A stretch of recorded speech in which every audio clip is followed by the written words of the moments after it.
सुखदं केवलं ज्ञानमूर्तिं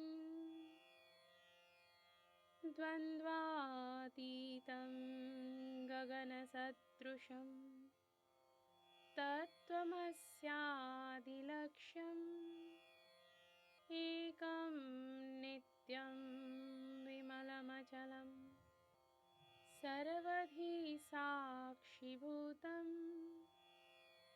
भावातीतं त्रिगुणरहितं सद्गुरुं तं Namami.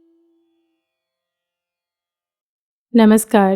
I welcome you all on the behalf of Vedic Upasana Peeth's series of Dharmadhara English Satsang, that is spiritual discourse focusing on the different spectrum of Arya-Vedic Sanatan Hindu Dharma.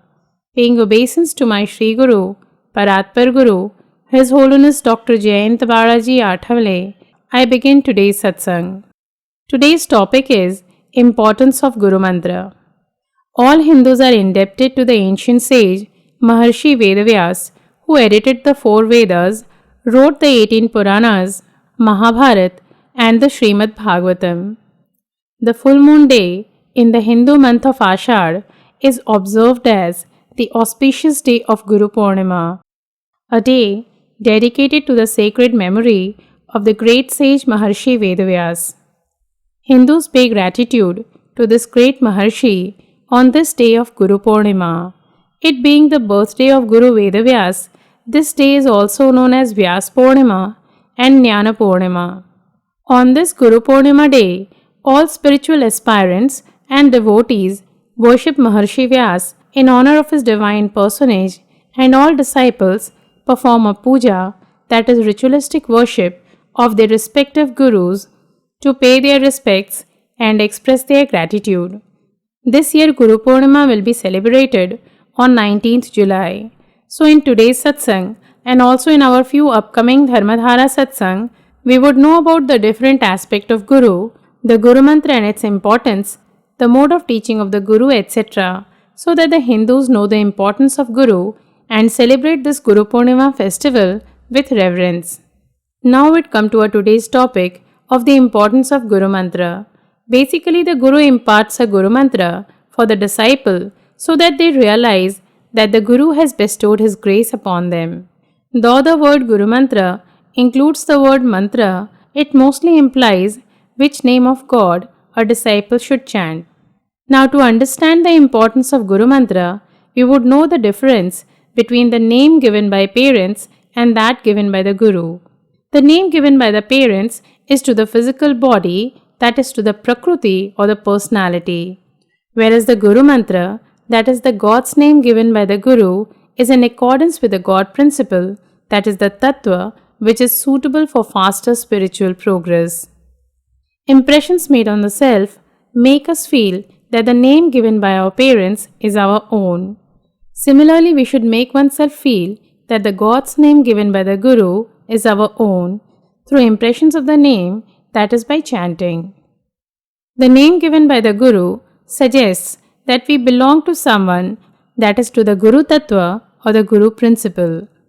We should forget the name given by the parents and consider God's name as our own.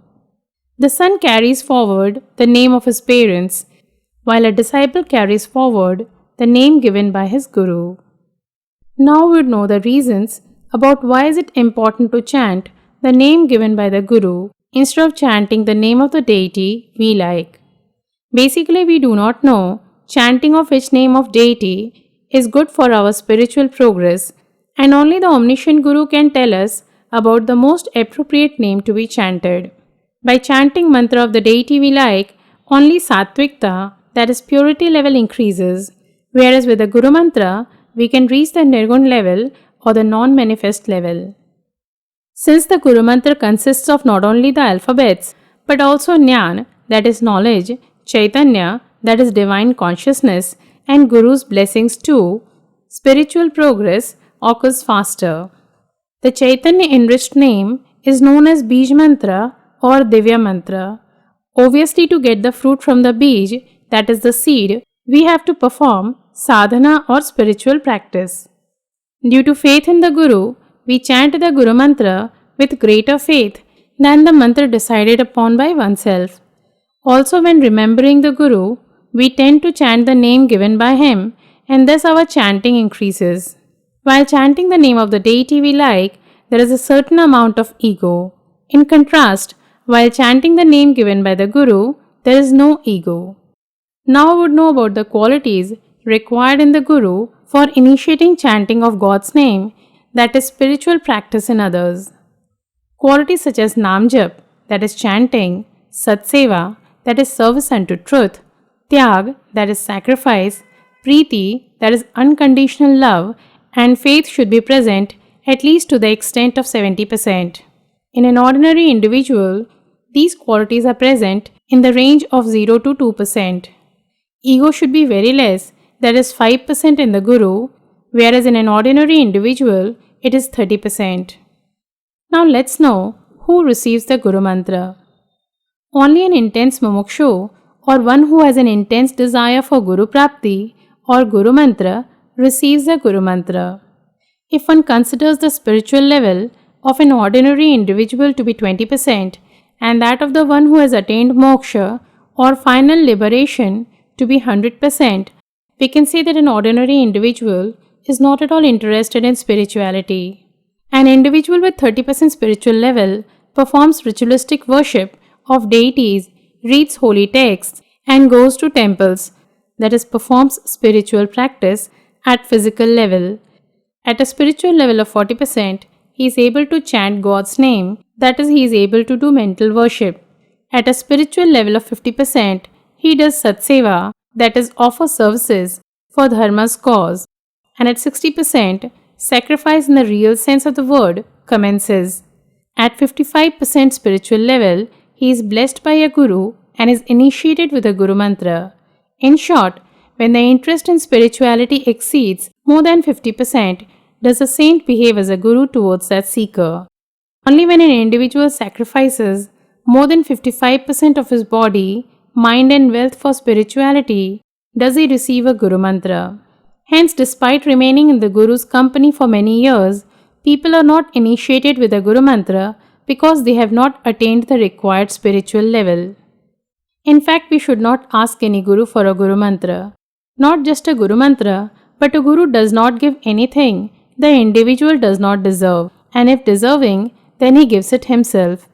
Once His Holiness Bhaktaraj Maharaj, our Sri Guru's Guru, summoned Bhav-Bidwai, known as Achyutananda, when he was leaving for his office and initiated him with a Guru Mantra.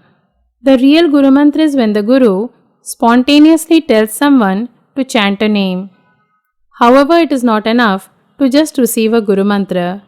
It is necessary to continue chanting the Guru Mantra and complement it with Satseva and Tyag, that is sacrifice, and love for others. Now we would know where should one chant a Guru Mantra. Basically, it can be chanted anywhere all the 24 hours of the day. His Holiness Bhaktaraj Maharaj himself has told some people to chant the name of God in the toilet, during menses, and even during Sutak too. That is, one can chant the Guru Mantra under all circumstances. All places and time have been created by God Himself. Hence, there is no question of chanting the Guru Mantra at a particular place or time. However, if the Guru himself has imposed some restrictions, then they should certainly be followed. In our upcoming satsang, we would know few more aspects of Guru and the mantra given by him. Today with these words, I end my talk paying gratitude unto my Guru's lotus feet. Namaskar and Jaitu Jaitu Hindu Rashtraam.